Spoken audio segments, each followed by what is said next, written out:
I wear body armor just in case anyone ever breaks into my house so I can defend my family without having to worry about him shooting me. But what if he shot you in the face? What if he shot me in the face? That's a risk we were willing to take. That's not a risk I'm willing to take.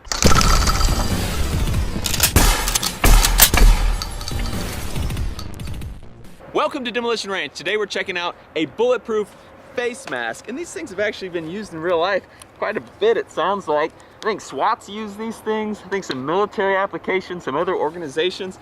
And it's not a bad idea if you don't want to get shot in the face, but sure is uncomfortable and kind of limits your field of view.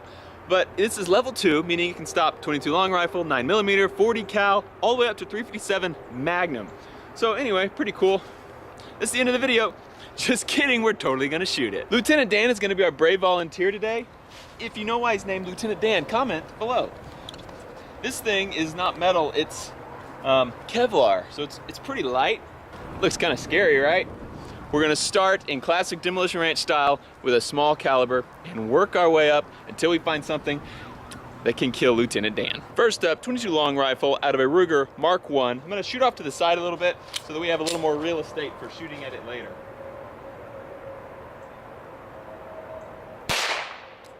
Here's our hit, barely scratched the surface.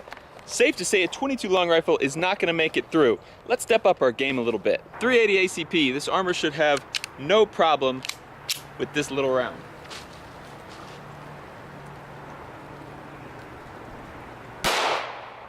Bullet came in, hit right at eyebrow level, not even close to going through. And if that armor would not have been there, that would have definitely been a kill shot, even with the 380 ACP. 9mm, same diameter as a 380, but going a lot faster out of this Ruger.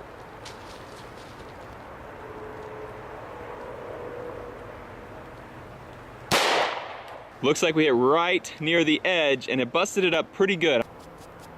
Nothing there except a little bit of dust. So he's good, but he would have been pretty bruised from that thing. No bullet came through. So the next bullet I was gonna do was this 40 Smith & Wesson, and I accidentally shot through his eye. So that one killed him. Before we go check it out, let's try it again, not in the eyeball.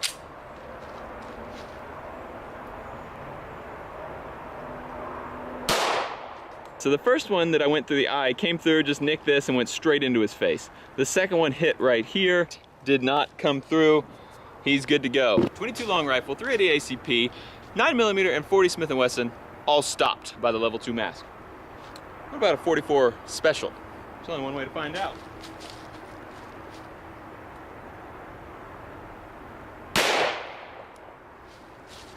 Right in the teeth.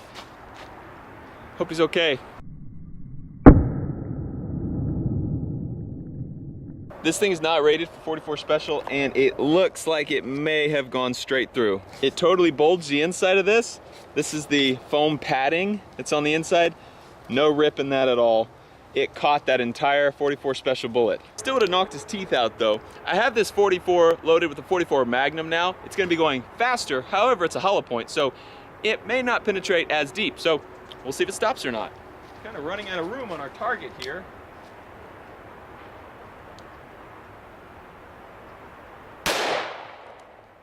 Man, I don't know, this one's close. Hit right here. Let's see. Looks like he survived it. Let's look at the inside. Yep, knocked a little paint off in there, but nothing came through. Let's try something a little different. How about a 17 HMR? For those who don't know, this is a 22 Magnum case, neck down, to take a 17 caliber bullet. It's tiny and going super fast, and the way to defeat armor is with speed. Everyone knows that tiny things going really fast are great at penetrating. Yeah, everyone knows that. My friend told me that. For being such a tiny bullet, it really did a lot of damage. Totally stopped it, did not deform the back very much at all, which makes sense. It was a very lightweight bullet, but even with all that speed, it couldn't make it through. Now you'll notice, I haven't shot up here at all.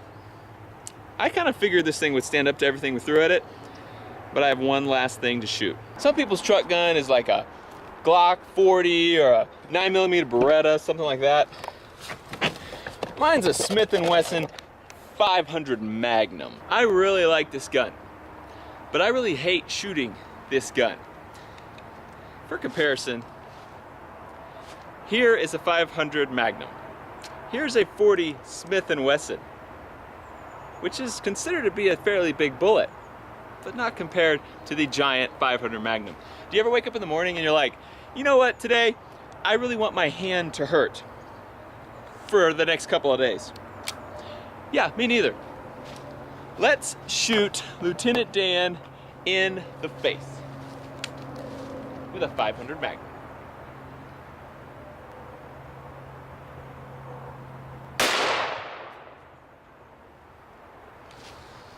Pulled it up a little high. I will be honest with you, I think I flinch every time I shoot this gun. So it didn't stop it, but it may have redirected enough to totally save his head. Let's do a little more of a direct hit. Why does this gun even have 5 spots in the cylinder? No one is ever going to want to shoot 5 rounds in a row out of this gun.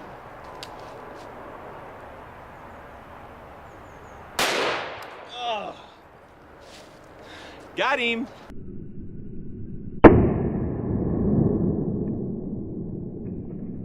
You can probably tell by the Kevlar fragments coming out of his forehead wound that he didn't make it. The front of this looks innocent enough, just a little scuff, no big deal, right? The back of it tells the rest of the story. That bullet went straight through, continued on into our good old buddy's head.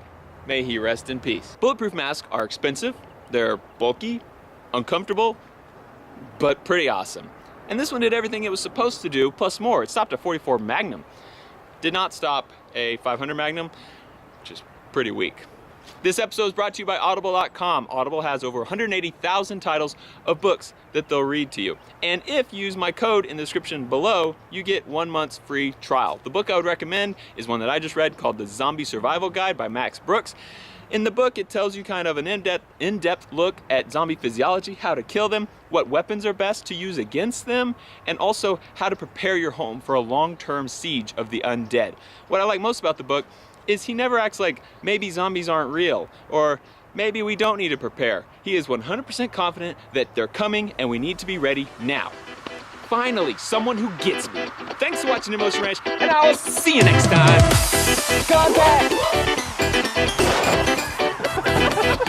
What about the quad hawk?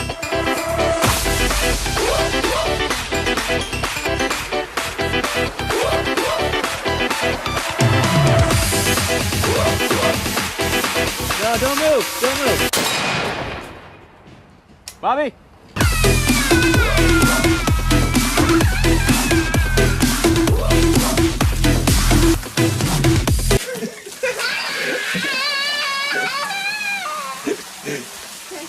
Actually, the velocity was probably slowed down enough by the Kevlar that after leaving the Kevlar face mask and going through his cranium, there was enough velocity loss that it stopped before it hit his cerebral cortex.